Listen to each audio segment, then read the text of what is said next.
Apakah mungkin darah yang sama mengalir di tubuh dua manusia yang akhirnya berdiri di dua jalan yang berbeda, satu mencari cahaya ilahi, satu menantang kegelapan dengan api kanuragan yang tak terpadamkan? Itulah kisah dua sosok agung dari tanah Pajajaran, Pangeran Walasungsang dan adiknya Kian Santang, anak dari Prabu Siliwangi, raja yang dihormati seluruh Tatar Sunda. Namun di balik gemerlap istana Pakuan, dua pangeran ini menanggung takdir yang membuat langit pun bergetar dan bumi bersaksi bahwa darah keturunan Siliwangi tak hanya membawa kejayaan, tetapi juga ujian yang menyalakan pertempuran antara iman, darah, dan ajian kuno yang diwariskan dari zaman para dewa. Pada masa Pajajaran mencapai puncak kejayaannya, Pakuan menjadi jantung yang berdenyut dengan suara gamelan, harum dupa, dan langkah para prajurit bersenjata emas. Namun, jauh di dalam hati istana, Prabu Siliwangi gelisah. Dua putranya, Walasungsang dan Kian Santang, tidak seperti bangsawan biasa. Keduanya membawa tanda langit. Sejak lahir, Walasungsang lahir diselimuti cahaya bulan, sementara Kian Santang menangis tanpa air mata, membuat dukun istana bersujud ketakutan. Yang satu akan menuntun ke jalan cahaya, ramal sang resi, dan yang satu akan menaklukkan bayang gelap di batas dunia. Namun siapa yang akan memilih jalan mana? Walasungsang tumbuh dalam ketenangan. Ia menolak pesta, menolak peperangan, dan sering menghilang ke hutan untuk bertapa. Sementara prajurit lain berlatih hajian rawa rontek dan gelap sayuta, Walasungsang memilih belajar dari para resi dan pendeta luar istana. Ia haus akan ilmu, tetapi bukan ilmu kanuragan semata, melainkan ilmu kebenaran. Suatu malam, di puncak Gunung Ciremai, ia bermeditasi selama 7 malam 7 hari, hingga cahaya petir menyalakan langit. Dari kilatan itu, ia melihat sosok berjubah putih datang menuntun. Syekh Datuk Kahfi, pendakwah dari tanah seberang. Dari dialah Walasungsang menerima ajaran Islam dan ilmu kebatinan tingkat tinggi. Ilmu itu bukan sekadar mantra. Itu adalah penyatuan antara ruh dan raga, antara kekuatan dan iman. Dari Syekh Datuk Kahfi, Walasungsang memperoleh ajian Pancasona Nurani, ilmu yang membuat jiwanya bersatu dengan napas alam. Ia bisa berjalan di atas air, berbicara dengan hewan, dan mengetahui isi hati manusia. Namun sejak saat itu, ia tahu dirinya tak bisa lagi hidup di bawah istana Pajajaran yang memuja dewa dan arca. Ia harus meninggalkan ayah dan tahta demi kebenaran yang baru ditemukannya. Dengan berat hati, ia mengucap salam perpisahan. Dari arah barat, suara jenderang istana terdengar sayup. Ia berjalan ke timur menuju Cirebon, tempat ia kelak mendirikan negeri baru yang berlandaskan iman, bukan semata darah dan pedang. Sementara itu, Kian Santang tumbuh menjadi bayangan yang menegangkan. Ia adalah pangeran yang ditakuti di seluruh tanah Sunda. Tidak ada pendekar yang berani menantangnya. Di usia 15, ia sudah menguasai ajian leluhur Pajajaran, Bima Kurdangalaga, Aji Gajah Denta, dan Kujang Pamungkas. Ia bisa mematahkan tombak dengan tangan kosong, berlari secepat angin, dan menumbangkan kerbau hanya dengan tatapan.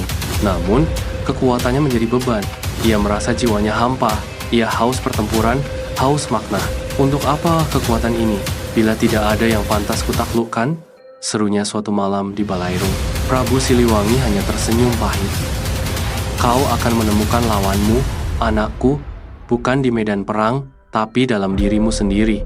Kata itu menghantui Kian Santang hingga suatu hari ia mendengar kabar bahwa kakaknya, Walasungsang, telah berpaling dari ajaran Pajajaran dan mengikuti agama baru. Murka menyala di dadanya. Kalau benar, maka ia bukan lagi darahku, katanya. Dengan kujang pusaka, kujang kencana niskala, ia bersumpah akan mencari Walasungsang dan mengembalikannya pada jalan ayahnya atau menebas pengkhianatan itu sendiri. Di kaki Gunung Ciremai, di bawah hujan petir dan kabut yang menutupi bulan, dua saudara itu akhirnya bertemu. Walasungsang duduk bersila, dikelilingi cahaya lembut dari doa yang ia lantunkan. Kian Santang datang seperti badai mata menyala, napasnya membara. Walasungsang, kau telah menodai darah Pajajaran. Sujudlah pada dewa, atau kujang ini akan menegakkan kehormatan Siliwangi. Walasungsang membuka mata. Tenang, adikku, aku tidak berpaling dari ayah, tapi menuju sang pencipta ayah. Api kemarahanmu bukan kekuatan, itu adalah belenggu. Kian Santang mengaum dan pertempuran meledak. Kujang beradu dengan tangan kosong.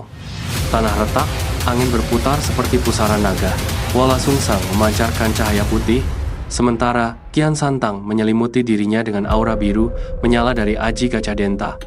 Setiap benturan menyalakan petir di langit. Gunung Ciremai bergemuruh seperti hendak runtuh.